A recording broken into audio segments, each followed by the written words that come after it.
Là, c'est moi qui viens d'enregistrer. Tu me diras si ça fonctionne pour toi. It's working for me too. Parfait. Merci. Donc, bonsoir tout le monde. Je me présente Marie-Josée Simon, je ne sais pas, pour ceux qui ne me connaissent pas. Bienvenue à tous ceux qui sont présents ce soir pour notre webinaire automnal de notre série Les invités du secteur. Il va être question ce soir de la fertilité chez les ovins, plus particulièrement chez les brebis. Donc, on a la chance ce soir d'avoir un invité en provenance de la Nouvelle-Zélande. Donc, il s'agit du docteur Paul Kenyon, à qui je vais céder la parole juste après mes petites notes que je vais vous faire à l'instant. Puis, en fait, ici, c'est l'heure de se couler un petit vin. Mais en Nouvelle-Zélande, pour ceux qui ne savent pas, on est vendredi midi, donc c'est peut-être un peu trop tôt pour notre ami Paul. Donc, juste avant, j'aimerais souligner que ce webinaire est financé par l'entremise du programme Innovation agroalimentaire en vertu du partenariat canadien pour l'agriculture, donc qui est une entente conclue entre les gouvernements du Canada et du Québec.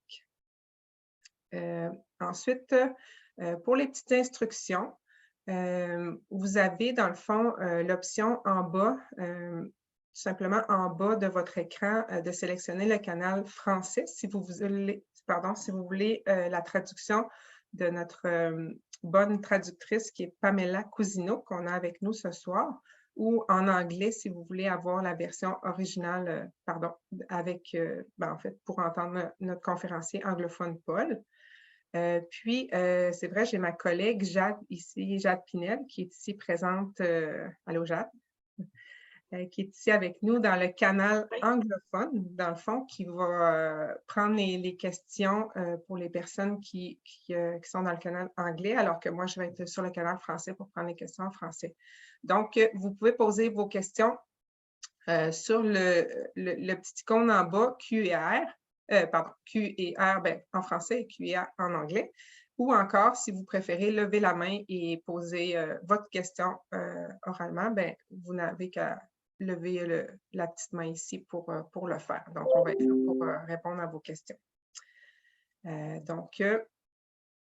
Après le webinaire, on va vous partager, ma collègue et moi, dans le fond, sur le chat, le petit lien pour aller répondre à notre sondage.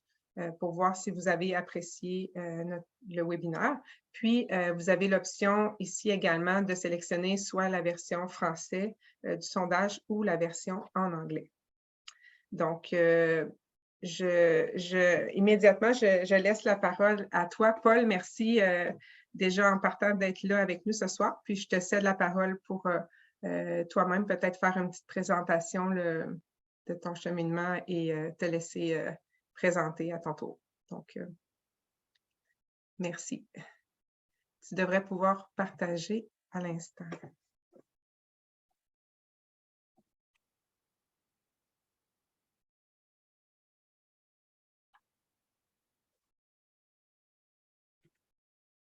Good evening, all. It's a pleasure to be here this evening to talk to you. And I just want to say from the start, if anything isn't clear due to my English or due to myself using terminology from our New Zealand sheep industry that's not clear, please feel free to ask questions as we go. The talk is in about 5 sections, and after each section, we'll pause for a bit and we'll have the opportunity, if you wish, to ask questions either around clarity or if you want some more information. So my area of expertise, as the first slide said, is sheep production. I grew up on a sheep farm in New Zealand within the sheep and beef group within our school, and I currently head the School of Agricultural Environment at Massey University. So the 5 sections I've chosen to talk about today are firstly a brief introduction about sheep farming in New Zealand and the changes that have occurred over the last 30 years, just to give some context to our system, and also to help with clarification when I talk about some of the other sections later on. And then the four sections I'm going to focus on are breeding ewe lambs at about 8 months of age, in terms of management options to maximize performance. And I'm not going to cover every point, but I'm going to focus on the major drivers of success. Then I'm going to talk about maximizing fertility or reproductive performance in mature ewes, with a focus on body condition scoring and nutrition, because if you want to be successful, you have to address nutrition and make sure the ewe's in good condition to start with. You know, you can have different breeds, but those breeds won't perform to their potential unless they're well fed and in good condition. I'm then going to touch on ewe wastage or ewe losses and how that impacts on flock performance and profitability, and what some drivers of that and what you can do about that in terms of reducing ewe wastage. And then touch on breeding out of season and some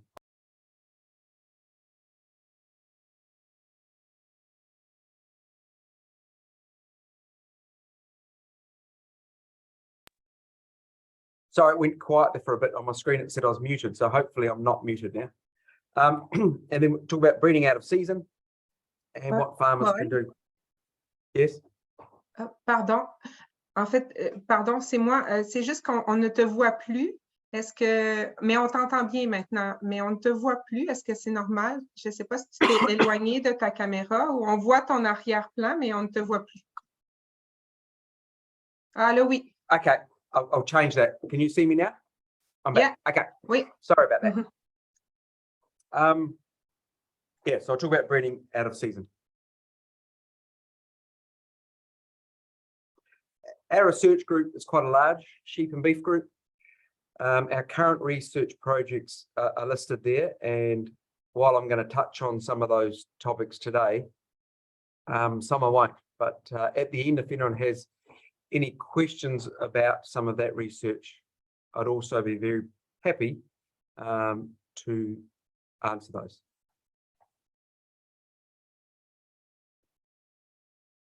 Okay, to start with a summary of sheep farming in New Zealand. So in New Zealand, we're a pastoral graze system, outdoors all year round, on pasture, grass mainly, but also with some legume component.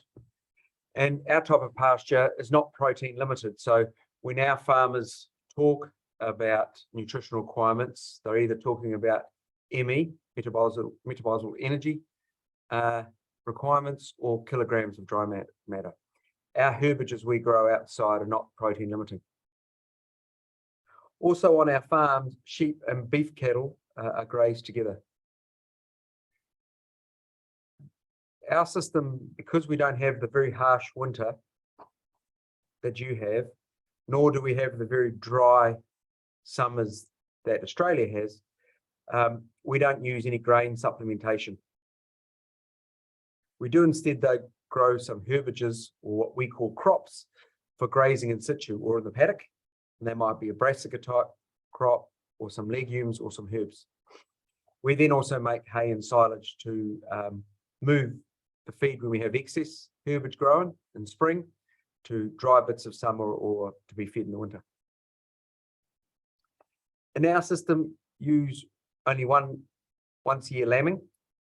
And remember, we're Southern Hemisphere, so we're opposite seasons. We're breeding predominantly through mid-March through to mid-May to be lambing in that August, October period. The vast majority of our ewes are bred for the first time at about 18 months to 19 months of age, but about 30% are bred at 8 months of age in their first autumn. And that percentage is increasing as a means of increasing profitability on our farms, and I'm going to touch on that today. Natural breeding only, flock breeding in the paddocks with teams of rams at a ratio of about 1 to 100. They use lamb, as I said, once a year, and usually culled after their 6th year. So they have 5 sets of lambings, and they usually get culled for age at that stage, because we, under our outdoor pastoral systems, once they get into 7 years of age, performance starts to drop. So farmers cull before then, and of course there are losses with deaths and wastage prior to that as well. And as I said, lambing occurs August through to October. So a slightly different system from yours. Just to give you a bit of an idea about how farming has changed in New Zealand over the last 30 years, our farms in New Zealand, we have about 12,000 sheep farms, are categorised into 8 classes. SI means South Island, NI means North Island, because we have 2 main islands. And then they're categorised based really on the topography, hill country down to flatter country, which tends to be called intensive or finishing country. And this table just shows over time what the percentage of income comes from the farm from either the sale of wool, sheep, in terms of animals that go to slaughter.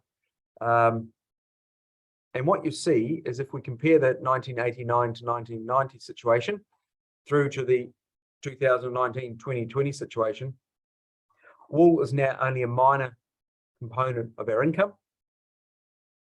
More increasingly, it's the farmer income is driven by sheep sales, either animals direct to slaughter or animals sold post-weaning to another farm to finish, such as some of those finishing farms there, the South Island finishing farm or the North Island intensive finishing farm. There's been a real change. So reproduction is now the focus and not wool. Of course, you'll notice those numbers don't add up to 100 within those calendar or those years. That's because, remember, I said to you at the start, our farming systems are mixed with beef cattle. So the difference is that adds up to 100 is the income that comes either from cattle, or in some of those intensive finishing or mixed farms, the farmers might be growing grain, like canola, etc. as well. So the sheep and the beef are only a smaller part of those farms. So that's basically what's occurred in terms of our farming systems over time. We've moved from wool, and if I'd have gone back to the 1970s, wool was even a higher component, and we're now about selling meat. And this is our industry data in terms of what's happened to our population of animals. 3 lines here, and if we look at the y-axis or the vertical axis, sheep are on one side, these in hundreds of thousands. Millions, sorry. Hundreds of thousands, hundreds of thousands. So we've got currently, if you look at the green line, we've got just under 30 million, we've got 27 million sheep. But if you see back to 1990, we were close to 60 million sheep. And if you went back to 1980, we had 70 million sheep. So our sheep numbers have halved by more than half in the last 30 years, and they're 60+% down from 1980. Beef cattle numbers have also declined during that period, but you see that dairy cattle, and so the dairy there is in relation to cattle, numbers increased.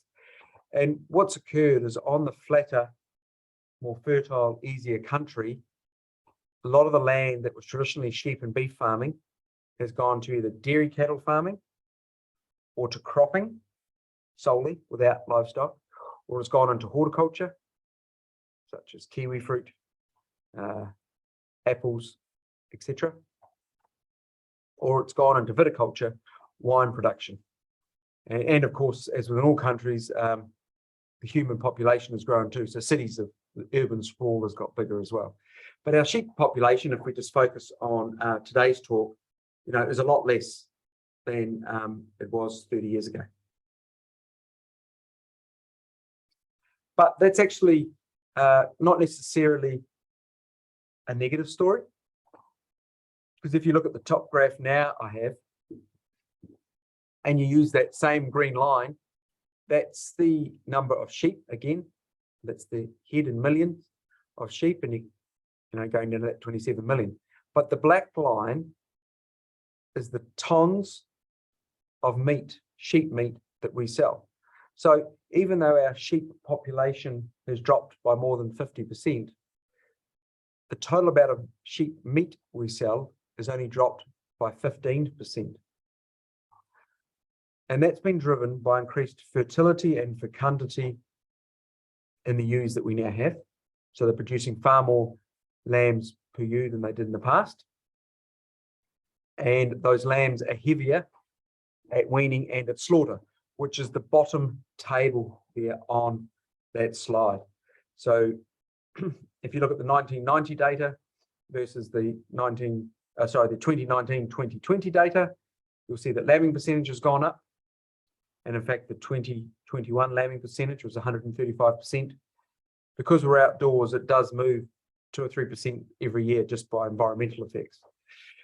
The weight of lamb weaned per ewe, that's carcass, has gone up 37%. And because we've gone up in the number of lambs weaned per ewe and the carcass weight of lambs weaned per ewe, total production has more than doubled on a per ewe basis in terms of weight of carcass that she weans.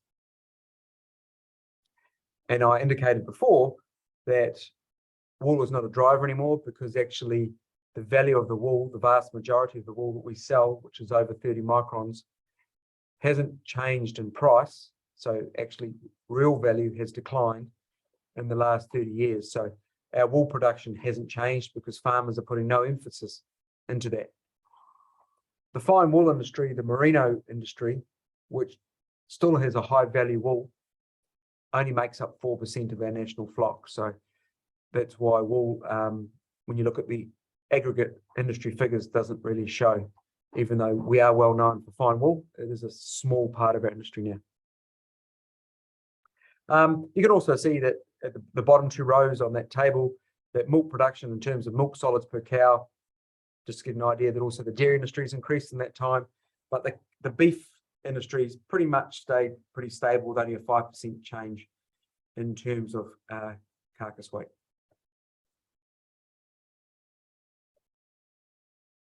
Our industry collects a lot of data each year. We have a national body called Beef and Lamb New Zealand, who collects a levy for every animal that's slaughtered and a small levy for every kilo of wool that's sold. And they use that money for collecting industry data, for tech transfer and education of farmers, and to fund research and also education. And because they collect a lot of industry data, we're lucky that we can get that. So I just thought I'd grab these two images from 2011 and 2020. They survey about 7% of our 12,000 farmers. So you can get percentage of performance, and you can see the top graph is the lambing percentage and the distribution on farms in 2011 versus 2020. So the below graph, you'll see that we're getting a shift to my right. I presume it's your right on the slide for you too, in the direction of the arrow, where lambing percentage is continuing to increase, and we're certainly getting less and less of those farms below 100% lambing. Now, those farms that are below 100% lambing are pretty much all merino farms. Merinos in New Zealand are farmed on our harshest, steepest, driest part of the country, because remember, the merino originally came from North Africa, so it's suited in terms of the dry under its feet. It's suited for that conditions, and because we don't grow a lot of herbage, also they do well on that, and it means it helps maintain fineness of their wool. So that's that end of the industry, and it won't change much because their focus is producing fine wool. But the rest of the industry, as I said, is focusing on increasing the mature lambing percentage, number of lambs born, per ewe lamb, and more ewe lambs being bred at 8 months of age, lamb growth to weaning, increasing carcass weights. And putting all that together, the real focus of the industry is increasing the kilo of lamb weaned, whether that's live weight or carcass per ewe. And we're moving in what we would say the right direction through technology transfer of research has been taken and still being undertaken. So, is there any questions on the New Zealand industry before I move on to the next part of the presentation?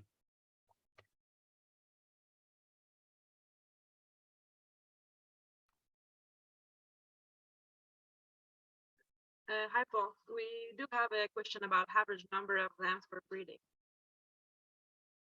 Yeah, so that lambing percentage, sorry, that's a good question because it means I was not very clear.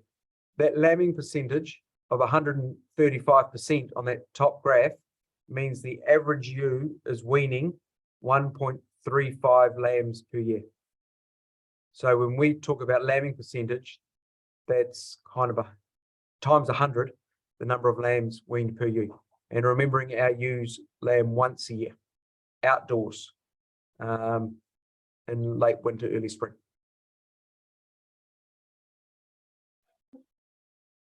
Parfait. J'aurais une question du côté français. C'est quoi les principales races que vous avez? Vous avez parlé de Mérino, je crois. Il y en a d'autres, peut-être plus au niveau de la production bouchère de viande? That's a good question. So we recently did an industry survey of 4,000 farmers, and we got over 100 different breeds and composites. But the vast majority of them are very minor. So the biggest breed in terms of percentage of flock is the Romney, and the New Zealand Romney. That is followed by two other New Zealand breeds, the Perindale and the Coopworth. Now, those three breeds are dual purpose. Coarse wool above 30 microns. The Romney in our situation is probably 34 to 38 microns. The Coopworth 35 to 40 microns, and the Perindale 29 to 35 microns. But they've really, in the recent years, those three breeds, which make up probably 80% of our national flock, have focused on reproductive performance. So if you're on lowland country, flat country, you're probably either going to have Romneys or Coopworths, because the Coopworth was developed for increased fertility and milk production over the traditional Romney. So it is actually a composite made from the Romney 40 years ago. And the Perindale is the same. It was a breed that was made from a composite crossing the Romney with other breeds for a harder hill country animal. So if you're in the harder hill country, it's steeper, less grass production, an animal you need to be a bit hardier, you'd probably have a Perindale. So the Romney, as I said, is around that 50% or composites off the Romney, and the Coopworth's around about 8 to 9%, and the Perindale's around 6 to 8%. So that's kind of where the main breeds are. And then what our farmers do often is for meat production, and then those breeds have been selecting also for meat traits within the breed. Our farmers also use what we call terminal sires. So a breed of ram is used that is a meat breed, such as a Suffolk, a Pole Dorset, or a Texel. They're the three main meat breeds in New Zealand. And maybe somewhere between 20 and 50% of ewes on farms are bred to those. They generally the ewes that farmers do not want to get replacement ewe lambs out of, or they might be older ewes. Okay, to speed up the genetic game, they're trying to get replacements out of young ewes. So the younger ewes and the ewes that are the farmer deems are as better ewes are bred. So if they're a Romney ewe, bred to a Romney ram, and then the remaining of the ewes, somewhere on farms between 20 and 50%, and each farm differs, they will put those ewes to a terminal meat breed, giving a composite lamb. All of those lambs, whether they're male or female, are then destined for slaughter. So hopefully that's answered that question regards to breeds. Ben, je croirais, c'est très précis. Merci, Paul. Il y aurait une autre question, une dernière peut-être pour pouvoir poursuivre. À quel âge vous sevrez les agneaux? C'est une question qu'on a pour vous. So, yep, that's a good question. So weaning generally occurs on most farms 100 to 110 days after the start of lambing. And on most of our farms, they only breed for 2 cycles of 34 days. So that means the oldest lamb's 110 days of age, and the youngest lamb is around 80 days of age. So we often say, and remembering that most ewes, because we only breed once a year in autumn, 70% to 80% will conceive in that first 17 days of breeding. So the average age is around 95 to 100 days of age. And in New Zealand, under pastoral grazing, the average weaning weight is somewhere between 29 and 31 kilos.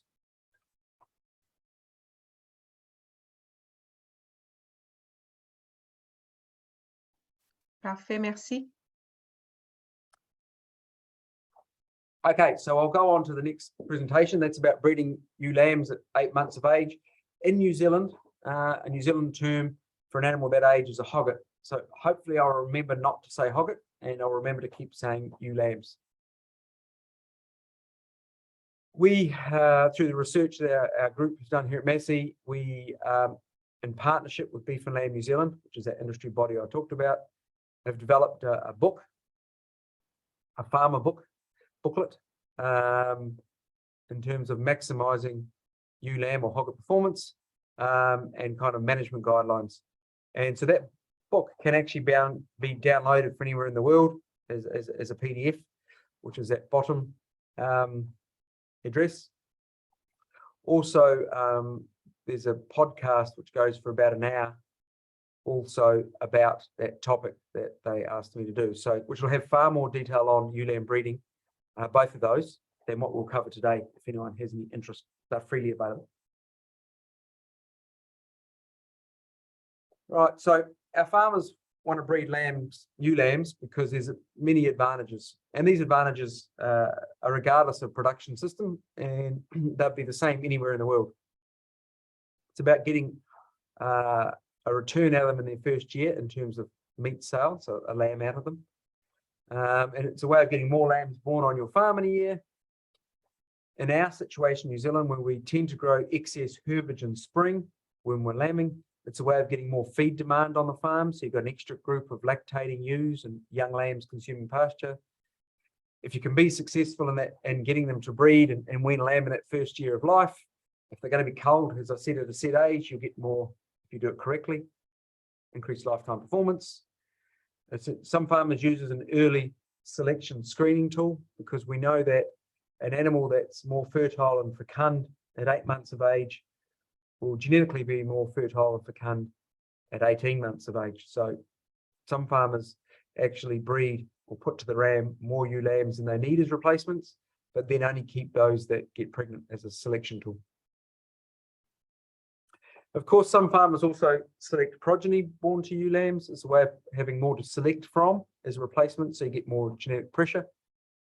And it's a way of reducing the generation interval and speeding up genetic gain if you select ewe lambs born to ewe lambs as replacements. And if all that works well, you should make more money.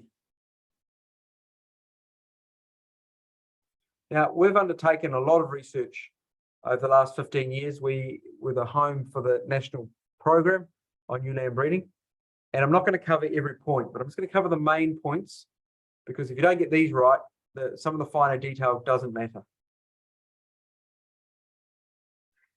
And the first one is that, remember, she's a young ewe, somewhat akin to a teenage, in human terminology, teenage girl. And so she's going through puberty, and so she will have irregular estrus, shorter estrus, less intense estrus, lower ova or egg survival, lower embryo survival, so greater embryonic mortality and greater risk of fetal mortality, and of course, lamb death. So we looked at across about 15,000 ewe lambs on many farms. We bred them. We allowed the farmers to breed them at the weight they would naturally breed them at as part of their normal practice. And then we went back 3 years later and we weighed and re-weighed those young ewes that had been bred as ewe lambs when they were 3-year-olds. So somewhat, we would say, at their mature weight. And then we looked at the fertility as a ewe lamb against their mature weight, or what percentage of their mature weight there was. And based on what this graph pretty much shows you is that regardless of breed, because there are many breeds in here as well, across those 14,000 ewe lambs across many farms, you really want, if you're going to be breeding ewe lambs successfully at 8 or so months of age, they need to be 65 to 70% of their mature weight. And talking about percentage of mature weight is a better thing to think about than me tell you what weight they should be, because the sheep in New Zealand are different than the sheep in Canada, but the sheep on one farm in New Zealand are different than the neighbour's farm. They're different breeds, they're different sizes. So a weight is actually an irrelevant terminology in many respects. It's around percentage of mature weight. And that holds in all mammals, actually. In all mammals, it's always somewhere between 60 to 70% of mature weight that reproductive success is highest in a young female around puberty. So it holds in sheep. So if you knew the mature weight of your ewes, or what they are at about 3 years of age going into breeding, you could then calculate what that minimum weight should be on your farm to get that high reproductive performance. Another way of looking at it is their body condition score. Body condition is a subjective measure, and I'll touch on this again later on with our mature ewes. It's a subjective measure of levels of body fat. And I'm not sure if body condition scoring is used in New Zealand, but in Canada. But in New Zealand, it's used a lot by our farmers. It's by putting your hand across the lumbar region and about where the 12th rib is, and rubbing your hand down the side of the rib and across the vertical processes or across the top of the spine, and feeling how much soft tissue you can feel. The more soft tissue or the less bone you feel, the higher the condition score. And it's on a scale of 1 to 5. And so the more body reserve or fat the female has, the higher the body condition score. And that's important in all mammals, because one of the triggers that allows a female, what tells her reproductive system she's now mature enough to start breeding, is one of the triggers of the hypothalamic pituitary axis is that the female has enough body reserves to cope with the rigors of pregnancy and lactation. So another way of determining if your young ewe lambs are ready to go to the ram and to get high success is actually the body condition score them. And we say to the farmers, unless she's at 2.5 or greater, don't bother, because she's still in that growth phase and she isn't going to be physiologically mature. So you could use percentage of mature weight as a tool, because once you get above that 65% of mature weight, your body is switching to the stage where it's putting on fat rather than lean or muscle as a female sheep. Or you could use a condition score minimum. And that's the biggest driver of success in ewe lambs, is having them heavy enough and a good enough condition at breeding in terms of the number of lambs and the weight of lambs you'll ever wean off those ewe lambs in that first year. That's why I spend a lot of time focusing on that, and we spend a lot of field days around the country, or farmer days around the country, going over that. And we say to farmers, what you should do is you should know what the weaning weights of your lambs are, because those ewe lambs are then going to be those ones you're going to then breed 5 or 6 months later. You should have worked out what your mature weight of your ewe flock is, so then you have a weaning weight, and then you can calculate that 65% mature weight target. And then you can just say, okay, that's the live weight change I need to do over the next 5 months. This is how much they need to grow at or gain at for every day during that period. And just monitor a few. Draw a little hand graph of where they are now and where they need to be. And then every month, just weigh a subset and see how they go. And then you'll know early if they're going to meet those targets or not. It's too late a month before breeding trying to quickly get them there. especially in our scenario where we aren't using any concentrate or grain supplements to allow them to quickly gain weight. And of course, I'm not going to touch on any detail today, but I can talk about this if you're watching questions. There's vaccinations against the abortive diseases, ensuring they don't have any health issues such as parasites that are impeding their growth, and as well as that mineral status as well.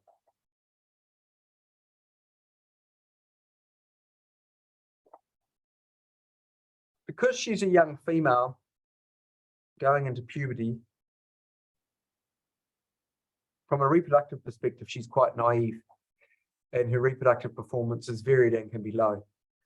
So a tool that farmers can use to ensure that ewe lambs are cycling at the appropriate time is to use what we would call a teaser or vasectomized ram, and a short exposure to them just before the plans start breeding. And that can induce puberty. So exposure of ewe lambs to a teaser for 17 days directly before plans start breeding, for when you introduce an entire ram or an intact ram, can work. And it can increase the numbers pregnant and those pregnant early in the breeding period, because what it does is those that haven't quite tipped into puberty, it makes puberty occur slightly earlier, and so then they're cycling the day the ram goes in. And in our situation in New Zealand, if people are breeding new lambs, they do it for a short window of, again, for about 34 days, 2 reproductive cycles, because they don't want a protracted or extended lambing period, because that makes problems then getting them rebred at 18 months of age to match the rest of the mature ewe flock. And for us in our situation, teasers or vasectomized rams can be effective in terms of successful at inducing puberty at ratios of 1 teaser to 75 ewe lambs. You don't need a lot of them. It's their pheromones, their smell that does it, not their behavior, it's their smell.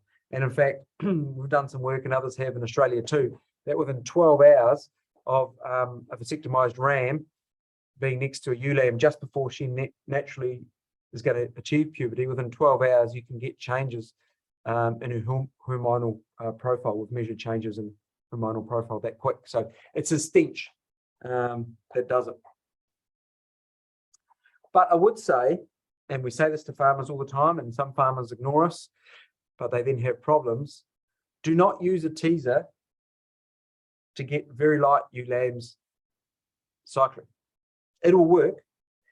You can use a teaser in ewe lambs that are only 50% of their mature weight and can induce them to reach puberty. And yes, you can get them pregnant.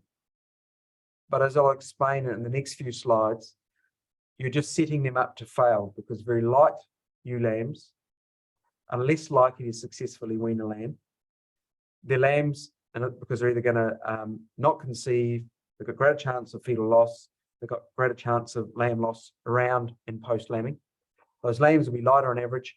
And she, as a young female that's still going through the growth phase of her life, will be stunted. And therefore, later performance or lifetime performance will be disappointing. So don't use a teaser to fix a live weight problem in your ewe lambs. Choice of rams, very important.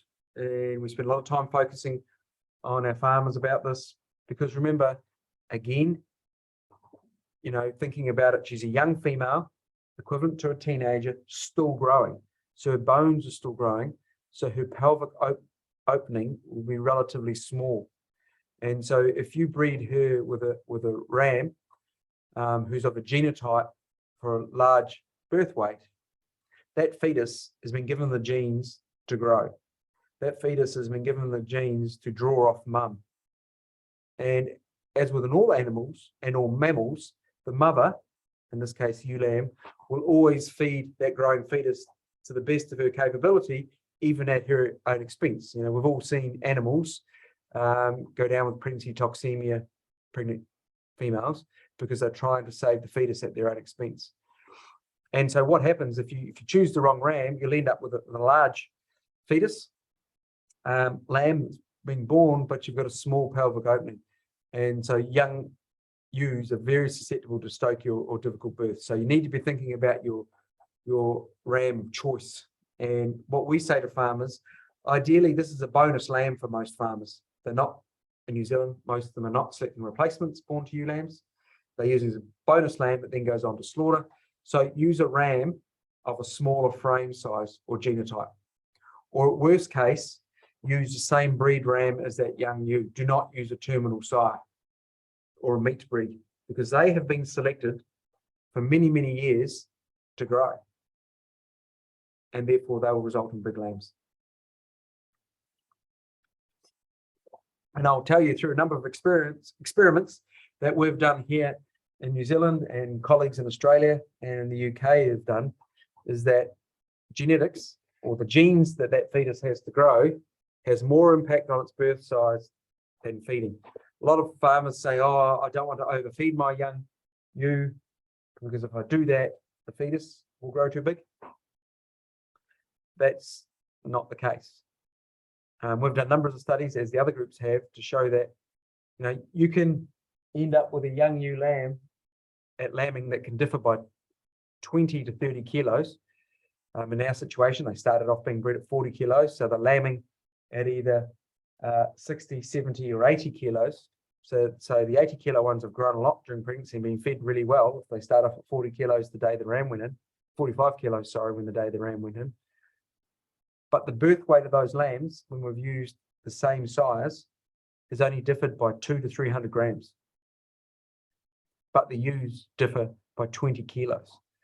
And I can tell you that heavier ewe, that's 20 kilos heavier, she can easily expel that fetus that's 200 grams heavier than that lighter ewe who's a lot smaller, who's got a fetus that's only 200 grams lighter. So don't get hung up in feeding and birth weight. If you're worrying about birth size, it's all about the sire. And so therefore, can you get information on that as a benefit? When it comes to breeding, remember, we're different than you, I understand, because you're mostly indoors, but ours are outdoor breeding. And so we've got a ratio of about 1 ram to 50 to 75 ewe lambs, but we're breeding in teams. So, you know, there might be a mob of 400 or 500 ewe lambs. So there might be 8 rams in that mob. Okay, that we're not single sire mating. They're not 1 ram with 50 ewes, and then another paddock, 1 ram with 50 ewes. In New Zealand, we team mate.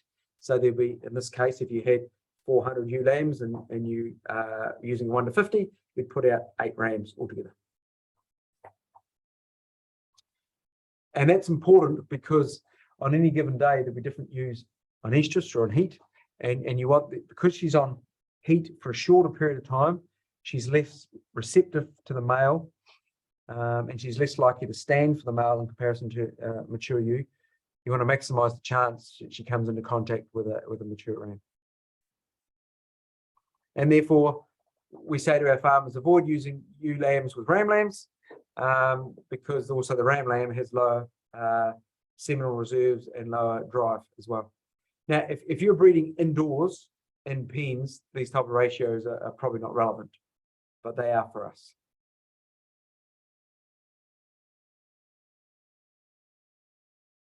The big issue with ewe lamb breeding is that she, as I said, in human terms, a teenage mother. So she's still growing through her pregnancy. Whereas a mature ewe, when you get her pregnant, she is not growing. She's already reached a mature weight. And that the changes you see in terms of nutritional demand in pregnancy are all about the growth of that pregnancy or conceptus. And this graph here just shows you over the 150 days of pregnancy, but I know that pregnancy is 147 days, just the way I draw a graph. You can see the weight change on average for the udder development, the placenta, and the fetus for a ewe carrying 1 lamb. And as we know in our mature ewes, there's increased nutritional demand in the last third of gestation, and we often have our feeding guidelines set up that in the last third of gestation, you're feeding the ewe more and more to meet that demand. You can't do that with a ewe lamb because she needs to be growing throughout pregnancy. She needs to be getting that structurally bigger, remember, because she's a teenager. So she actually needs to be gaining weight throughout pregnancy. And of course, she can't physically grow herself in terms of her stature and her body reserves in the last third of pregnancy, because the fetal demand takes over and there's a physiological switch and all the energy and nutrients gets prioritized towards the uterus and the placenta. So that means in a young female, you need to be feeding her well throughout pregnancy, in the first 2/3 of pregnancy, to make sure she grows. And farmers say, oh, I'm very worried if I overfeed her in the first 2/3 of pregnancy around that big birth weight issue. That won't occur because as you see in this graph here, the fetus is relatively small up to about day 60 of pregnancy. And so that extra feeding in the first 2/3 of pregnancy is actually about her growing structurally and in frame size and body reserves. So in a ewe lamb, we need to be feeding her well throughout pregnancy. And that's quite different than how we manage our mature ewes.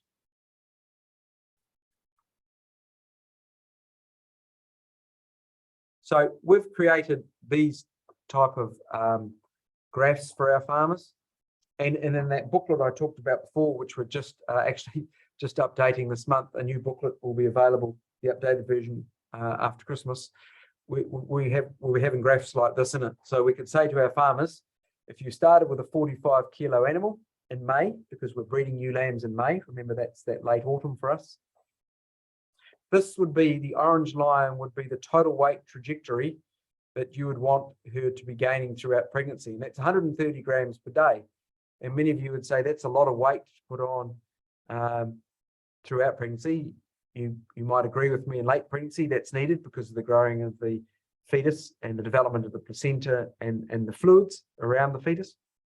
But it needs to be at that throughout pregnancy, so that first 2/3, it's about her growing. Because the day after she lambs, which is this lambing period here, remember, if she's carrying one lamb and that lamb's about 4 kilos, the fluid around that lamb inside the placenta will be another 4 to 5 kilos, and then the placenta itself can be 1 to 1.5 kilos. So she'll lose 10 kilos in total weight the day after she lambs. That's total weight. That's not her weight, but that's her total weight. So remember that orange line, when it peaked there at the highest, that was the total weight. That included her body weight and that of the pregnancy. And so she loses that. And then she starts to gain it throughout pregnancy. We get to weaning. And in this particular example here, for the average New Zealand farmer, we say that they need to be around about 58 kilos. If you're going to get her up to 65 kilos for remating at 18 months of age, which is a standard farmer guideline in New Zealand for Romneys, which remember I said was our, just over 50% of our flock. So, and the average Romney is around about 67 to 70 kilos at 3 years of age. So at 18 months of age, the target's about 65 kilos. So that's the growth profile, the live weight change profile. We've done a lot of research here, and actually in Australia, they've done similar research to say that's the optimal profile. So we have feeding guidelines, pasture guidelines to achieve that. The grayer line is the optimal profile if you don't breed her at 8 months of age. So that's your traditional ewe lamb. So that's 70% of the animals we have in New Zealand. That's the profile. To get them to that same point at about that mid to late December, when weaning would be occurring. And then they'd go back together, both the non-pregnant group, which is the greyish colour, and the orange, those that lambed reaching that target. So we've developed those guidelines for farmers, and we suggest to farmers, every 28 days to every month, they should weigh a subset to make sure the animals are meeting those targets. And if you meet those targets, you'll achieve optimal performance. And so this is probably not that relevant to you in Canada in an indoor situation, but what we've done at the same time is done a lot of feeding studies under pasture, ryegrass, white clover, to say what's the optimum height to graze at to meet those targets. And in New Zealand, because, as I've said, we don't use those concentrate or grain supplements, often what has to occur, and I'll touch on this again later, if you breed ewe lambs, is you have to remove other classes of stock if you're going to keep the same amount of feed on your farm. We've also, again, and you can't see them all here, but there's actually, these are these 14,000 ewe lambs I talked about earlier on. These are just some of the data across 3 farms. We looked at what's the weight of the ewe lamb at 3 to 4 weeks prior to breeding, and what impact, these are all animals that were diagnosed as pregnant, and what impact does that have on the chance of her lamb dying or not surviving the lambing period through to weaning. And you can see the lighter they are, the greater the chance that their lambs will die. And this is, again, this is done under commercial situation on farms, and again, matching that, getting to those weights at lambing. You know, that 60 kilos there, which is the middle of that green dot, this is 3 to 4 weeks before lambing. So they would be, if they're gaining another 130 grams per day, around that 65-ish kilos just before lambing. So that all matches under commercial conditions too. And then under New Zealand situation, we've also got optimal grazing conditions for during the lambing period and in lactation, if we want to maximize performance. And in lactation, and we covered this point before, we said we want to be weaning in about 80 to 100 days. Some farms wean slightly earlier, because I didn't say this earlier, but our ewe lambs are bred a month after the mature ewe flock. But then the next year, when they're bred for the second time, they're bred at the same time. So they've got a month less before rebreeding. So some farmers are more likely to wean at 80 rather than 100 days to give that young dam an extra 20 days to gain weight. And we know that if she doesn't hit those 18-month targets, which I showed you on that graph, she's more likely to not be in the flock in a few years' time. So she's less likely to survive because of ewe wastage.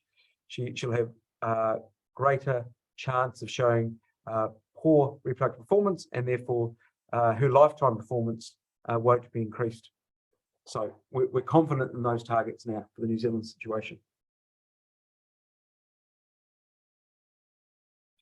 And we've also done some modelling, and I won't spend much time on this at all, but our farmers, because as I said, we have a set amount of feed on our farms, have asked questions like, am I better to breed my mature ewes and focus on them and increase their reproductive performance, or work on increasing the ewe lamb reproductive performance?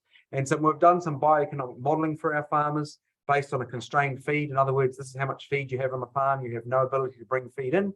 And the grey dots show that to be just as profitable as an average flock producing 135% or 1.35 lambs per mature ewe, you have to, in your ewe lambs, achieve 26% or 0.26 lambs, which is not very many.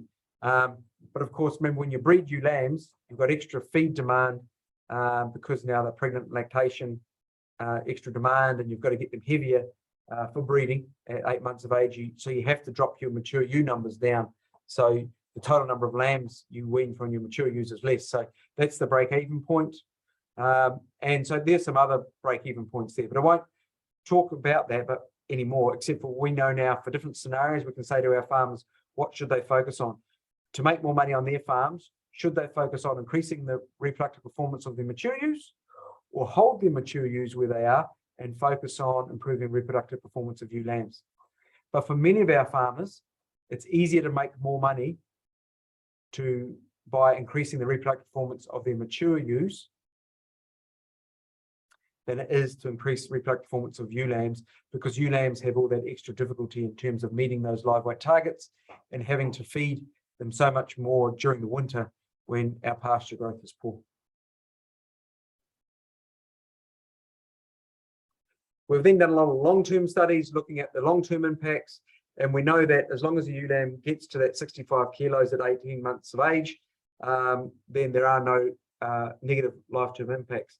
But if she's any more than 3 kilos below that, or half a condition score, then you'll get negative lifetime impacts in terms of she's less likely to be maintained in the flock, less likely to survive, and have lower reproductive performance, which I touched on before. And on average, for our farmers, when they do it correctly, they are weaning an extra 0.8 to 1.6 lambs per ewe lifetime. And that's why they breed ewe lambs. However, if they don't do it correctly and they don't meet those targets, a number of farms and the modelling we've done and the data we've recorded on those farms, they're actually worse off because their lambing performance, the ewe lambs, is poor, and they've actually had to reduce the numbers of ewe lambs on their farms because of the constrained feed supply to do that. And so the actual number of lambs they produce in terms of kilo of lambs weaned per year or meat sold is actually less. So it's about meeting those targets if you want to be successful with ewe lambs. Is there any questions on that? On a plusieurs questions pour toi, Paul. Donc, je vais y aller pour celle de mon côté. La première, j'ai quelqu'un qui demande si l'indice de poids corporel a le même impact sur la reproduction chez les adultes que chez les jeunes agnelles.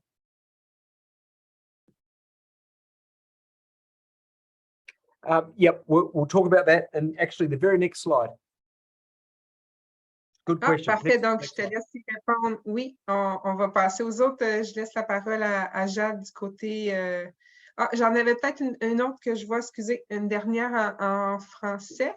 Et il demande, est-ce que vous faites la même chose avec les brebis? Donc, ce n'est pas précisé. Je suppose qu'il parlait au niveau de l'alimentation, là, ça fait un petit bout déjà qu'elle a été posée. Donc, au moment où vous parliez de l'alimentation, peut-être en fin de gestation, sinon peut-être la personne pourrait préciser de quoi il est question. I will talk about feeding guidelines of our mature ewes in the next few slides. So maybe I'll address it there, and if not, after that section, we can ask that question again. D'accord, parfait. Donc, je laisse la parole à Jade pour les prochaines questions. Yes, I do have three very interesting questions. I'll start with the one that's more related to fertility. We've been asked here in Quebec, we're used to being told that 14 to 15 days with the teaser is enough. There was a wonder of if you have anything to say about the 17 that you mentioned before. So I'll actually show a graph on that later on when we talk about breeding out of season. You can actually get the response in 2 to 3 days. The reason we use 17 days is because that's the natural reproductive cycle of a ewe. So in the graph, when I show it towards the end of my presentation, it'll be quite clear. Yeah. So on some of our farms where they do not want to maintain vasectomized rams all year because they're a cost to feeding them and they're only used for a short window, what our farmers do is you can use an entire ram for 2 to 3 days, and his pheromones and stench will be enough to get the response. But they won't actually start cycling till 17 days after that. So you'll see in the graph, the cycling can be shorter, but the response you see is 17 days later. Perfect, thank you. I do have two other questions. One is what species of forage are you using for pastures? So we use ryegrass, white clover is our main grass. We also so that's our main grass. White clover is our main legume, followed by red clover. Some parts of the country can grow lucerne or alfalfa. Chicory and plantain are grown as well, often in mixes with the ryegrass, increasingly in mixes with the ryegrass to give a diverse pasture mix so the animals can choose. And then in terms of the crops we plant for grazing, they're often brassica crops,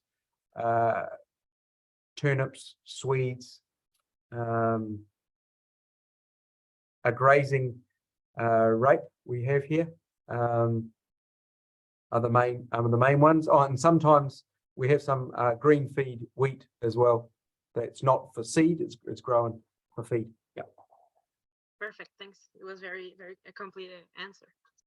Last question is asked by a veterinarian asking which vaccines you normally use. So our two biggest abortive issues in New Zealand are toxoplasmosis and Campylobacter. So the two vaccines that we have available in New Zealand are against those abortive diseases, and about 90% of animals are vaccinated for those. They're quite cheap in New Zealand because of the volume, and they're easy to get. Thank you very much, Paul. Okay, well, I'll move on to mature ewes, and this is the answer. Pretty much every production trait in mature ewes, and also the fertility traits in rams, follow this curve. It's a curvilinear response, whereas as the animal goes from being in poor condition, 1.5, towards more of an average condition, 2.5, whatever the reproductive measure is, ovulation rate, conception rate, embryonic survival, milk production, you name it, wool production, it follows this. So the optimal performance occurs in that 3 to 3.5 condition score window. Above 3.5, you don't get any increase in performance, but they're fatter. They've got more body reserve, more adipose tissue. So they're actually inefficient because it's cost you a lot of food to put on fat, because it takes more food to put on a kilo of fat than it does per kilo of lean or muscle or meat.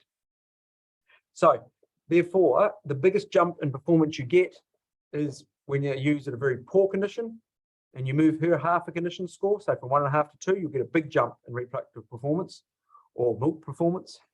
And as you go higher and higher up the condition score, the smaller the jump, until you get to about 3.5 and it plateaus. So we say to our farmers, the ideal situation, I'm going to show a couple of graphs on this, is to have all your ewes in that 3 to 3.5 window. You don't want them above 3.5 because you've spent too much money on food and you won't get the economic return. And below 3, the further you are away from 3, or the poorer the condition, the lower the performance.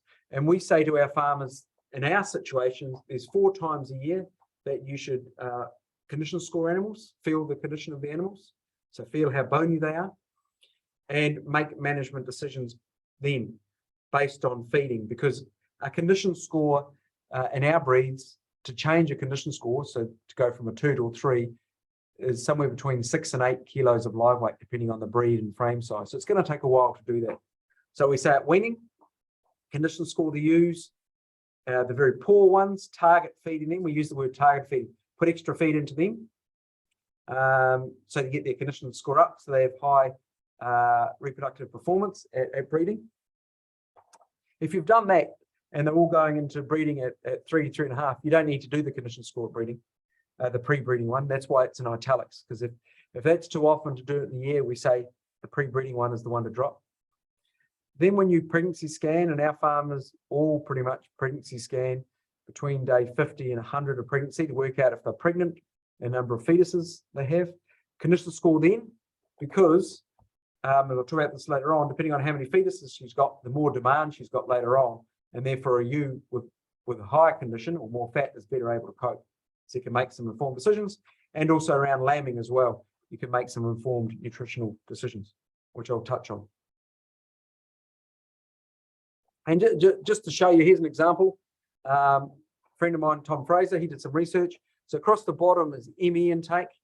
And we've got 4 types of ewes. Those are the condition score 1, 2, 3, or 4. And you can see when they're being fed really well in lactation and getting 31 megajoules of energy, and our feed is about 12 megajoules, so it's about 2.5 kilograms of dry matter. If she's in poor condition versus good condition, there's very little difference in milk production. But when she's poorly fed and she's only getting 1.5 kilograms or 21 megajoules of energy per day, you can see that the thin ewes have no ability to buffer, no ability to draw on their own body reserves for milk production, and therefore milk production is impacted significantly. So we use those type of examples to say to farmers, that's why your pregnancy condition score, your condition score in pregnancy, to make sure you've got enough time to get condition on that ewe, so when she does lamb 70 or 80 days later, because you're pregnancy scanning them in pregnancy, she's of a higher body condition, because you never know how much feed you're going to get or have available in spring, and therefore you want her in good condition so you maximize milk production. And as I said, there's many, all the reproductive traits, there's similar graphs we can produce. And the other thing to remember, when you're in a constrained feed condition, a situation like we are in New Zealand, you have to choose which animals get the extra feed, because it's very difficult to bring feed in.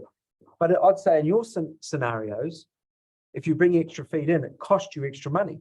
So rather than feeding all the animals the same, to say, oh, I want to increase the condition score of all my ewes, half a condition.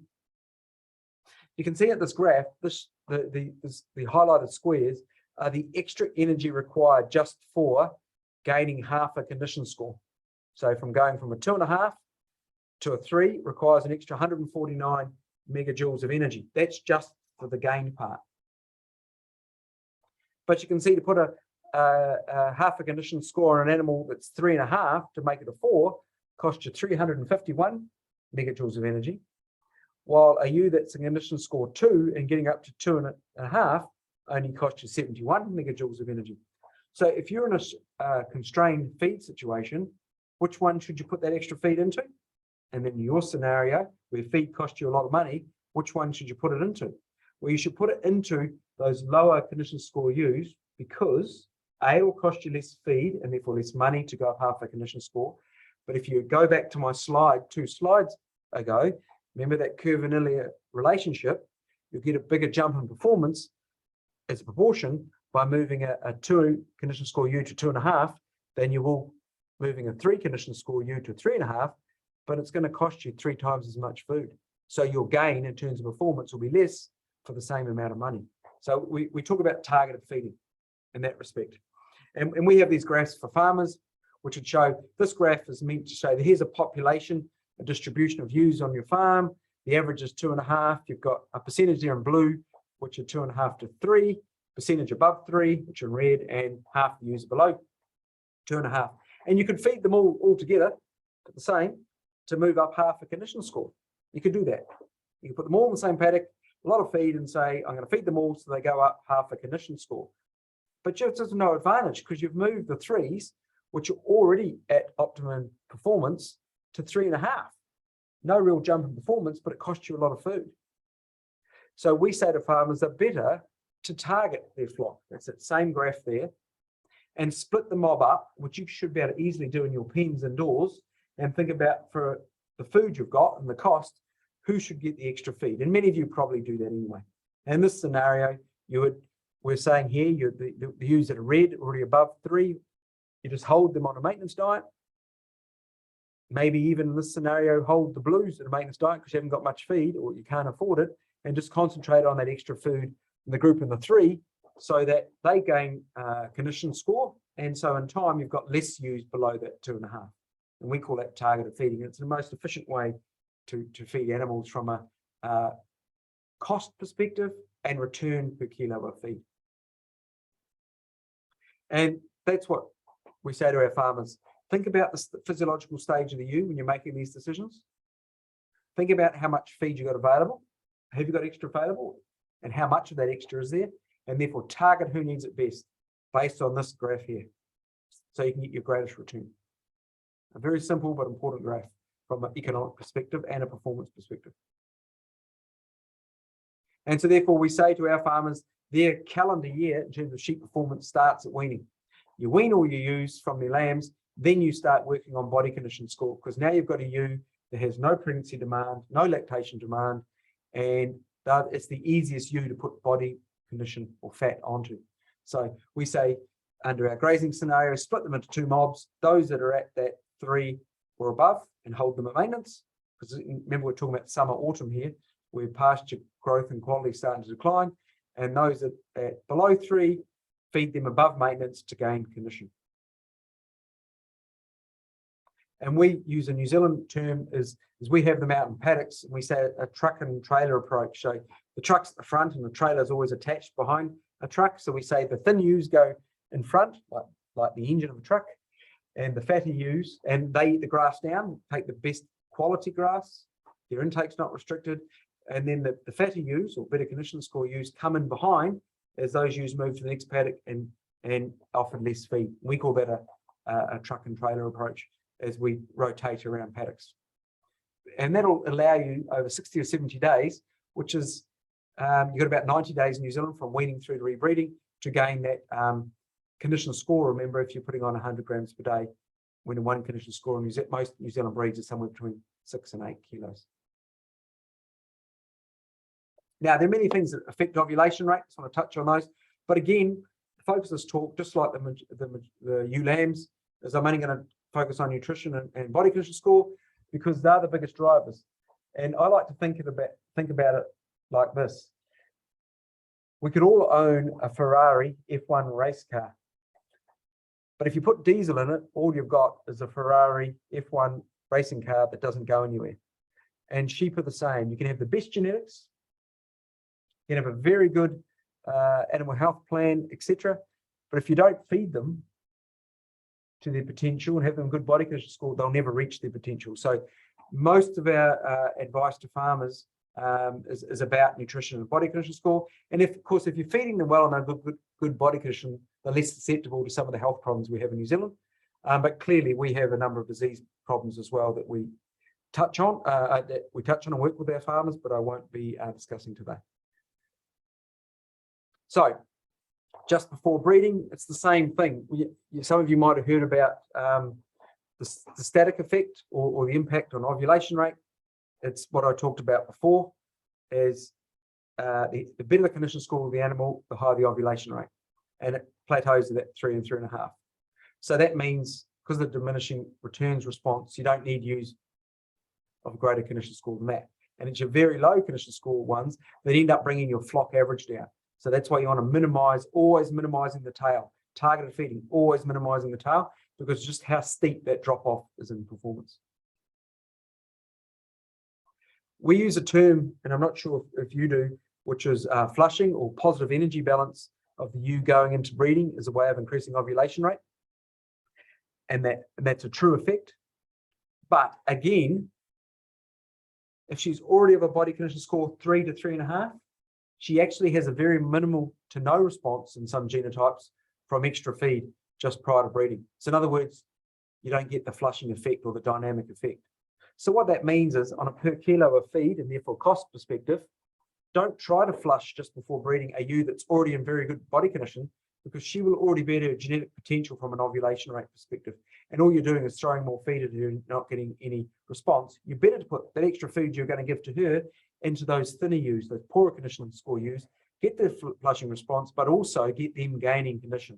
And that's a targeted use of feed. And under our situation, and again, I just a second on this, we have feeding guidelines well set up for our farmers. Ewes are now pregnant, and we get into mid-pregnancy.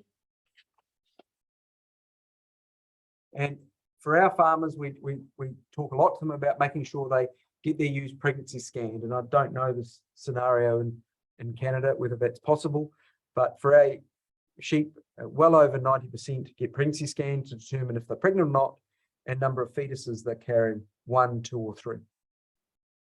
And if they get, and increasingly, it's been shown to be worthwhile in our scenario, remembering our farms have an average over 2,500 sheep, to know which ewes are going to lamb early versus those that are going to lamb later in spring, so we can start targeting feed in late pregnancy for those that need it most. And in our scenario, and it may be the same in yours when you're individually feeding, worthwhile. And some nice work that's been done in Australia to show that if you follow the feeding guidelines based on body condition score and a number of fetuses carried, your economic return from pregnancy scanning is higher as you go up the lambing percentages. So up from 1.25 ewes or 125% scanning, so 1.25 lambs per ewe, sorry, or 125% scanning, through to 1.5 lambs carried per ewe on average, or 150% scanning. The return is greater at higher lambing percentages, because if you're following the feeding guidelines, because there's more fetuses on board, if you follow the feeding guidelines, you will maximize their chance of survival, you will maximize her milk production, therefore you will maximize, hopefully, the weaning weight of those lambs. So your dollars, return per dollar spent, is greater in multiples than it is in singletons. And then what we say to our farmers is, once you know whether she's early or late lambing, once you know whether she's carrying 1, 2, or 3 lambs, and you've body condition scored her again at pregnancy scanning, you can then make informed decisions on who needs the feed the most and when. So from an economic point of view, you can target those ewes that need the most, and therefore where you'll get your biggest return per kilo of food or dollar you spend. And under our outdoors lambing situations, we would say that the hierarchy of demand is those that need the most are your poor condition, multiple bearing ewes, those carrying twins and triplets, lambing first, and those that need the least ewes that are only carrying singles, that are later lambing. And depending on how many groups the farmer is happy to manage around his paddocks, they will divide them up somewhere between 3 to 5 mobs, as I've got there. Targeting, when you've got a capped feed supply, who needs it the most, therefore where you'll get your greater return. Because we know that a single bearing ewe only carrying one fetus, she's more able to buffer if things get bad, because she's only got that one demand from a fetus growing and only suckling one lamb in lactation. Our later lambing ewes in New Zealand won't be lambing too well into spring, so we'll be growing lots of feed so they can cope. And as I said, the farmers then make decisions on how many mobs they are happy to manage.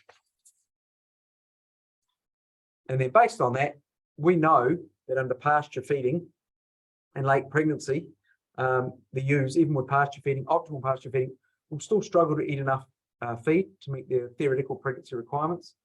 You know, in the very last few days of pregnancy, each fetus is growing 100 to 150 grams per day. The fluids is gaining by that much. So it's a lot of total feed that's needed, and they struggle under pasture. So we know that our ewes lose condition as they buffer through late pregnancy and through the lactation. So that red line is our optimal body condition score target over the 12-month cycle for our twin bearing ewes or triplet bearing ewes, and the blue one is our single bearing optimum profile. So that's what all I wanted to say about ewe wastage. Mature ewe management. Does anyone have any questions?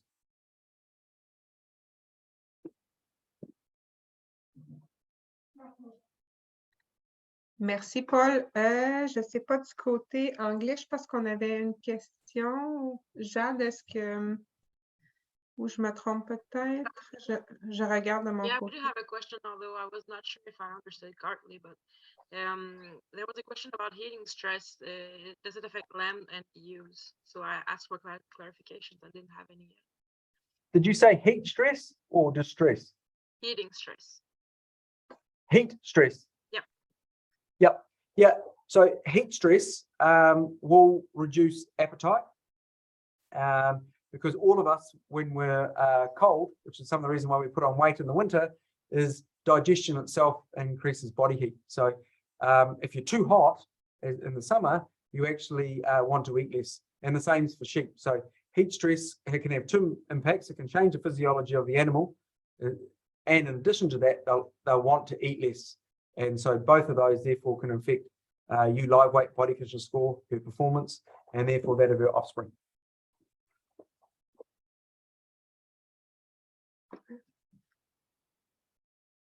Thank you very much. Moi, j'aurais peut-être une question. Je sais pas s'il reste suffisamment de temps, mais du côté de la Nouvelle-Zélande, ça représente quoi, Paul, les coûts au niveau de l'alimentation ici au Québec?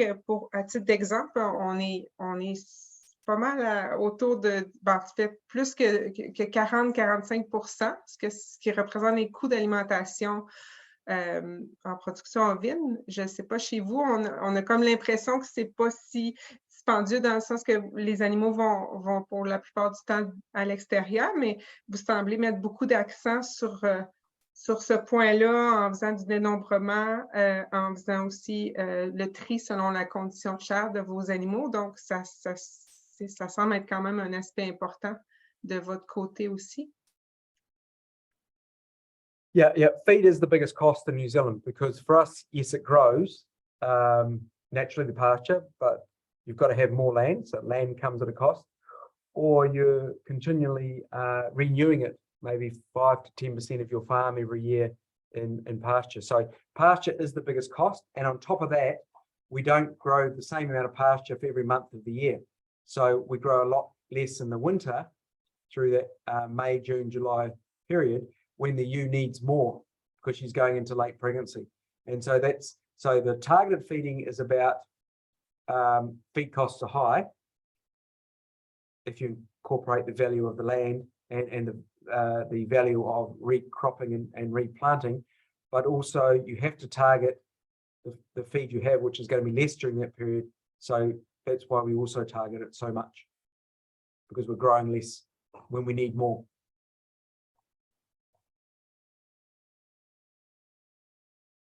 OK, d'accord. Merci pour la précision. Je vous laisse continuer. Okay. I'll just quickly touch on ewe wastage before we get on to breeding out of season, because I'm talking too slowly. For us in New Zealand, one of the big issues now we're driving towards is we're getting, as I alluded in the earlier graphs, high lambing percentage, greater lactational performance, heavier lamb weaning weights, more lambs weaned, and that's putting more pressure on the ewes. And when you're just, as I said, you have a set feed supply. And so we're really worried about longevity, making sure our ewes get to that 6 years of age, because if they don't, they cost you more money because you need more replacements. So for us, wastage is ewes that don't meet that 6 years of age. They're either prematurely culled because they fail to get pregnant or fail to successfully wean a lamb, or they've got ill health, or they die on the farm. It doesn't include those ewes that get to that 6 years of age. And we've done some economic analysis, and which shows that high ewe wastage, your income is less. And if you can reduce ewe wastage on an average North Island hill country farm, which is one of those 8 classes of farms, for every 1% increase in ewe wastage, your income goes down about $1,000. So it's a big impact. And one of the reasons what people forget about is if you have higher ewe wastage, so ewes that don't last in the flock, it means you need more younger ewes. And younger ewes, as you all know, have lower reproductive and lower lactational performance. So the average age of your flock declines, your average reproductive performance and lactational performance of your flock decline, which then means the average weight of lamb weaned per year declines. And of course, by having also more younger ewes, you have to have more replacements come in. So therefore you have less lambs to sell as well. So it has an additional impact on your financial return. So for us, we've done a lot of work across the country, ourselves and other groups, looking at when's the greatest period of loss. And for us, outdoor situation, most of our losses are occurring, not surprisingly, when the ewes under a greatest physiological strain, which is in late pregnancy, so mid to late pregnancy and lactation. And so that's a focus of intervention and monitoring, and again, back to that targeted feeding. I talked about, we worry about it so much because if the ewes don't meet those targets, they're more likely to die as well. So that's another reason why we talk about that so much. And of course, if a ewe dies in that late pregnancy period or in lactation, that contributes to lamb losses. So you have less lambs to sell as well. And this is across tens and tens of thousands of sheep. We've done a lot of monitoring on farms, on commercial farms. And we've looked at the body condition score and how important it is in terms of the ewe being there the next year. So we have animals called two-tooths, which are the animals have their first 2 permanent incisors. They're 18 months to 2 years of age in our situation. Their chance of being culled or sold early before they get to 6 years of age is 57% lower per unit increase in body condition score at that 18 to 2 years of age. In other words, the better the body condition score they are at that age, the more likely they are to not be culled. And again, even looking at deaths, the better the condition score they are, the less likely they are to die in the next 12 months and in the next 3 to 4 years. And again, even if you do it in a 4-year-old ewe, you get those same general relationships. So that's why, you know, I've talked so much today about body condition score and nutrition. Yes, it's important from a fertility fecundity perspective, but it also in New Zealand is the underpinning reason, if you don't get that right, for ewes not lasting to 6 years of age and therefore lower flock performance by having greater ewe wastage. So that's all I wanted to say on that. Is there any quick questions before we move to out of season breeding? Not on my side, thanks. No, okay. We'll go into out of season breeding. So that's not a big issue in New Zealand because remember, we're once a year lambing. However, our farmers remember we're Southern Hemisphere. So the further north they are, so closer to the equator, and on the east side of New Zealand, the drier it is, and the warmer the winter, and therefore the drier the summer.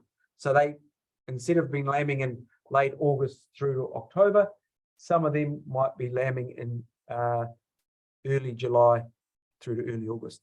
And therefore they do manipulate the breeding season slightly as a way of avoiding the summer dry and trying to get lambs born earlier before everyone else in the world, in New Zealand, so they can sell their lambs earlier before there's a lot of lambs on the market and get a higher price.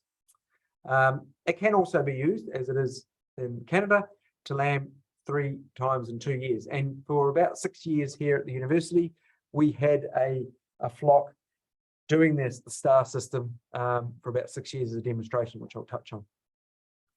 But in New Zealand, there's about 12,000 flocks, and I would say less than 50 of those are lambing more than once a year. So it is, if out-of-season breeding has been used in New Zealand, it's really solely being used to move the breeding date forward 1 to 2 months.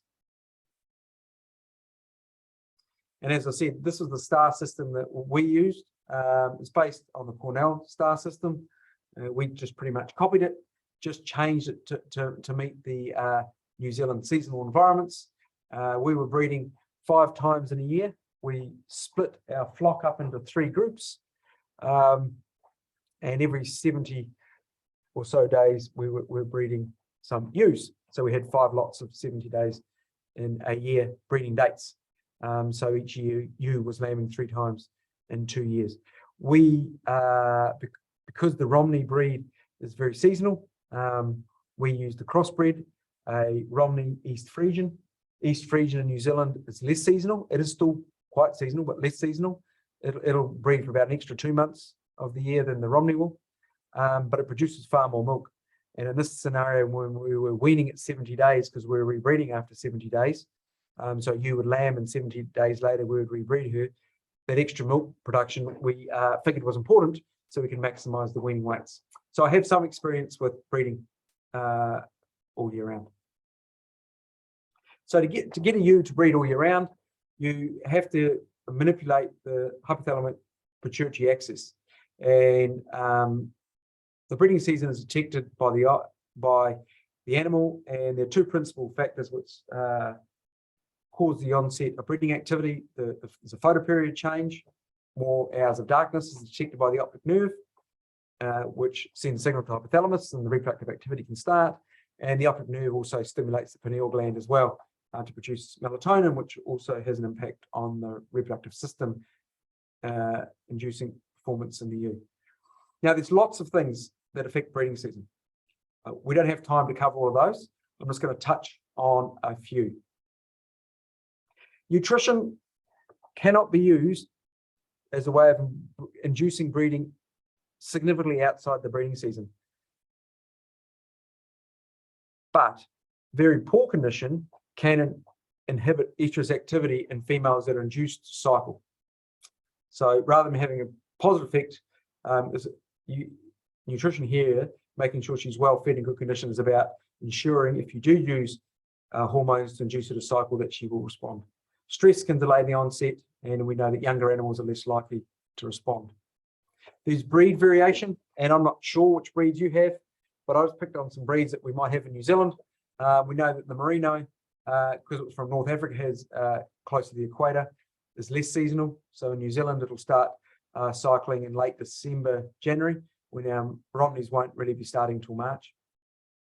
And then we have other breeds that have a longer season as well. We don't have Ramulay or Romanov, but other parts of the world do, and you might have greater breeding season. And we also know, as you know, that some of the hair sheep have are less seasonal. And in New Zealand, some of the hair breeds are starting to come into New Zealand as farmers are moving away from that wool production. In New Zealand, of course, we have the most seasonal breeds in the world, which are your British long wool breeds, the Romney, etc. So you can choose breed. You can select within breed. You can get slow to limited progress, low heritability. Selection is typically based in most situations looking at females that naturally onset breeding activity outside the normal breeding season. But you can also look at the male as well. You can look at the size of the testes, change in the size of the testes, the color of the testes as subjective indicators that he's coming into breeding season, and select the males based on that. You can use the male effect. So like we talked about that with the ewe lambs, the sudden introduction of the male just before the natural onset of the breeding season, 3 to 4 weeks prior to the normal breeding season under New Zealand situations, you can induce earlier starting. So if you want those dry environments in New Zealand and you want to be breeding in late January, February, rather than March, April, some farmers might use the teaser. And just like in the ewe lamb, it's his pheromones that are effective. In Australia, they also use cycling ewes of some breeds to induce other ewes to cycle. It's called social facilitation. It's not so successful, but it can be used. And this is the point I was making before, whether it's puberty onset or breeding season onset. If you introduce the ram on, say, on day 0, within 48 hours, the ewes will respond, those that are going to respond.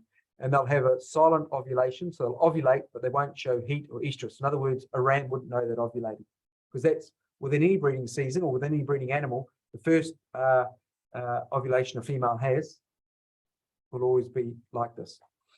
And then what happens is half of them or so will then have a silent estrus and will then go on and have an overt estrus that the ram can detect 17 days later and breed.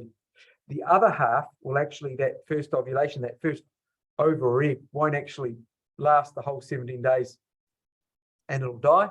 And then she'll have another silent ovulation and a proper one there. So that's kind of, you know, if you had 100 ewes and they were all at the optimal time, 3 to 4 weeks before the natural onset of breeding, and you put the teaser, and that's the type of relationship you would get in terms of percentage of ewes, those two groupings, that would be cycling that you better breed on any given day post that. So that's the natural response to induced cycling activity, whether it's induced puberty or breeding out of season by using a teaser. And in New Zealand, what some of our farmers do actually is also use the teaser, but don't, which is the top graph here, because they want to breed in April, but they use the teaser to start the ewe cycling earlier, which is the bottom graph, say in late January, early February, so that when she's at her 3rd ovulation for the season, 3rd to 4th ovulation is the peak ovulation within a ewe's breeding season.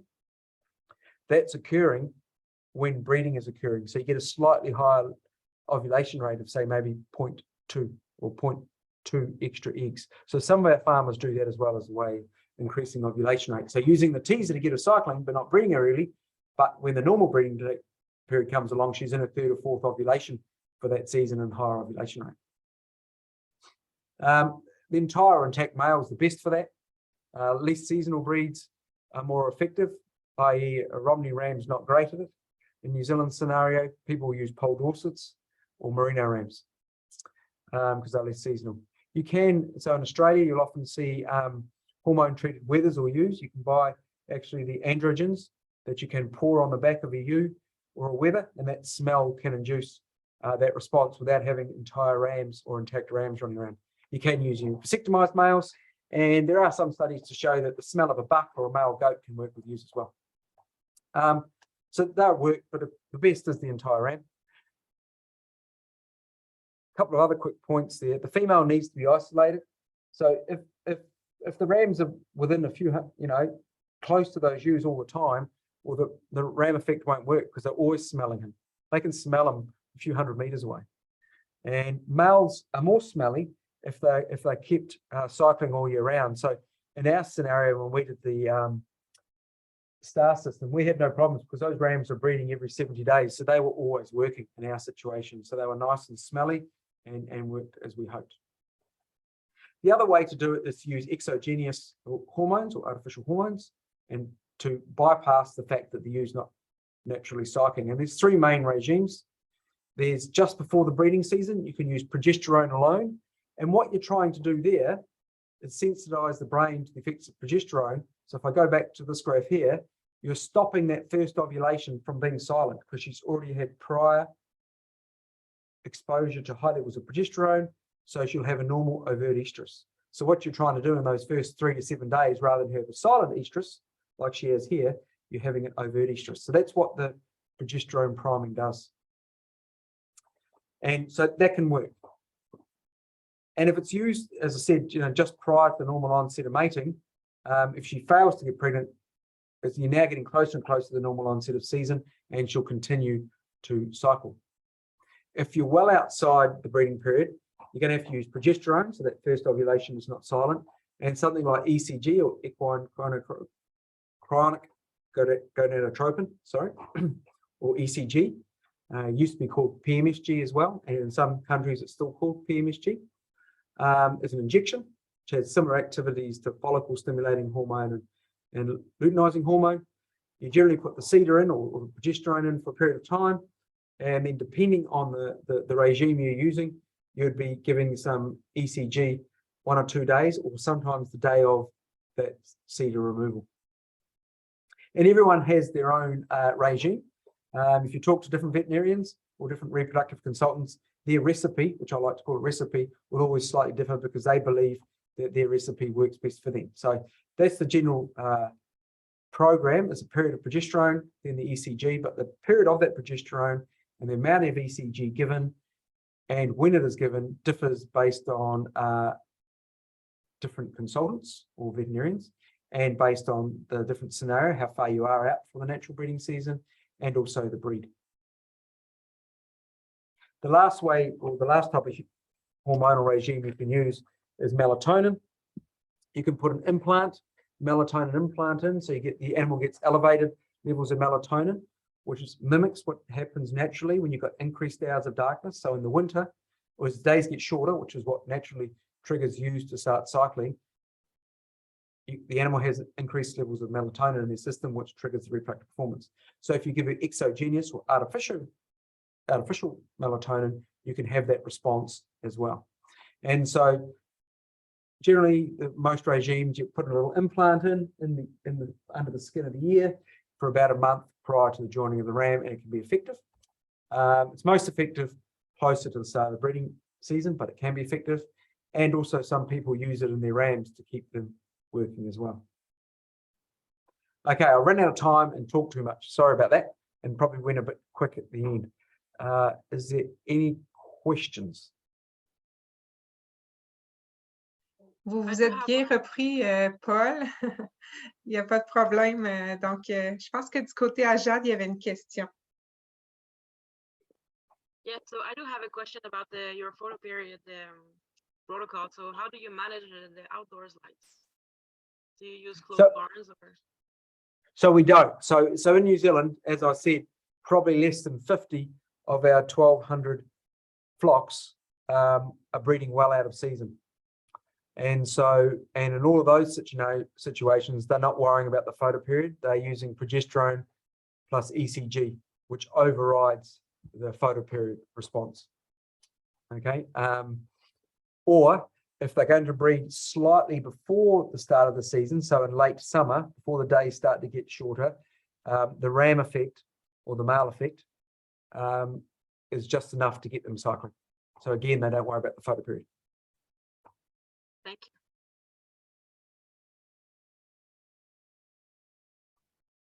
you. Merci. Donc, je ne vois pas d'autres questions. Alors, ben, je pense que ça s'arrêterait ici. Peut-être juste avant, j'ai mis sur le petit clavardage juste en bas. Si vous voulez aller voir, dans le fond, j'ai mis le lien pour répondre au sondage d'appréciation. Donc, vous pouvez aller cliquer les participants sur le lien. Je remercie vraiment chaleureusement Paul qui était avec nous ce soir.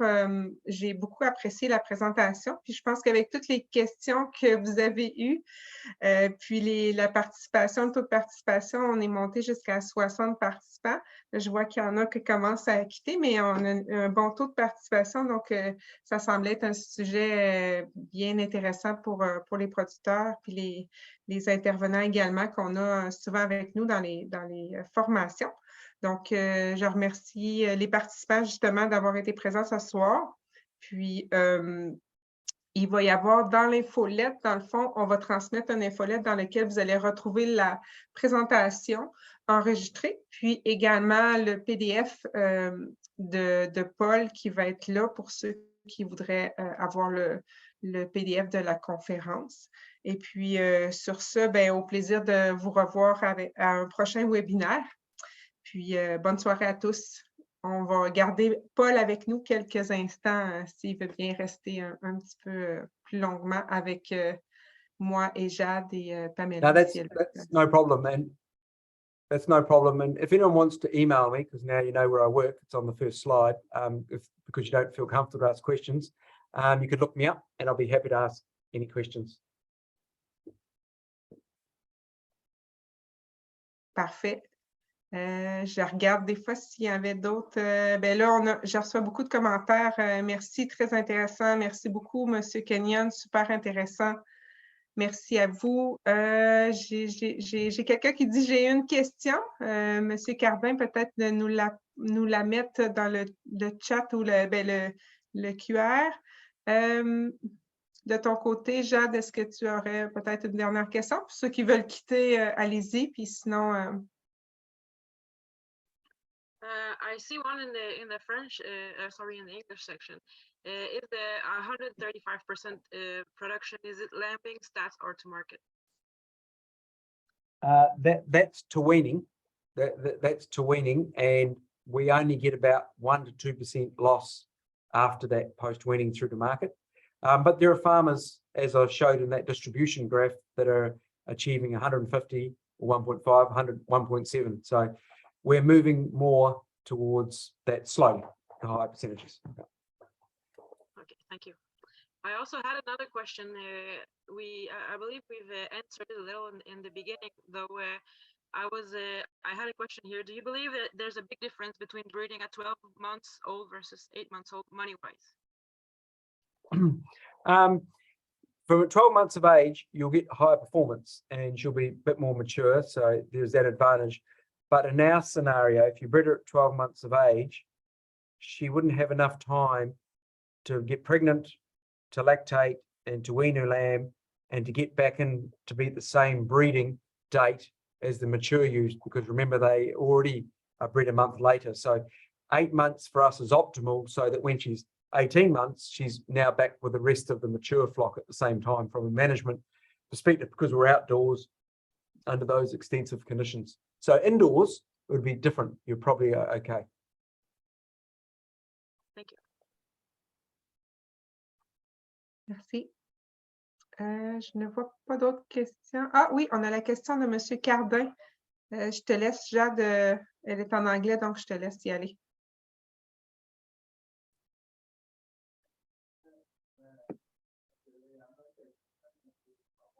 Est-ce que tu m'entends, Jade? Yes, the question has already been answered. Ah, de Paul Cardin? Oh, no, sorry, I don't have this one on my side either. Oh, in English, I can see it. OK. Oh. Okay, écoute, okay. je peux ouais, je vais te l'envoyer parce que Yeah, je te l'envoie sur... You don't need to push for high prolificity through either other breeds or management.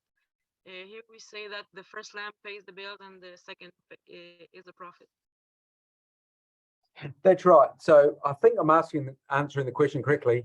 So if you're going to make money out of breeding new lambs, you have to at least get the lamb or 80% of those lambs alive to weaning.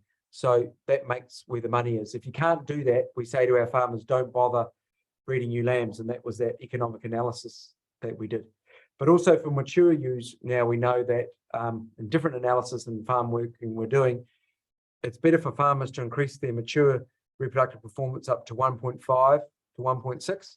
Once they get past that, because they're ending up with more triplets, which aren't great under outdoor scenarios, they're then better to focus on increasing weaning weights as a way of making more money. So it depends where you are on that reproductive spectrum.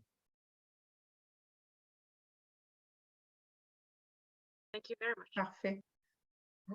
J'ai une autre petite question. On peut finir avec elle. Donc, à quel âge l'agneau est abattu pour la viande du côté de la Nouvelle-Zélande? So in New Zealand, the average lamb is slaughtered at 5 months of age, but some are slaughtered at 3 months and some are slaughtered at 11 months. But when you look at the slaughter data from our abattoirs, the average kill date is in the last week of February, which puts them about 5.5 months of age. It's the midpoint of slaughter. And our carcass weight's 19 kilos. So they're lighter than Australian carcasses. OK, parfait. Merci. Donc, je pense que ça fait le tour. On a toujours des commentaires qui vous remercient chaleureusement, Paul, pour la présentation. Très intéressant. Donc, vous n'avez que de bons commentaires. Donc, on peut peut-être arrêter l'enregistrement, Jade, et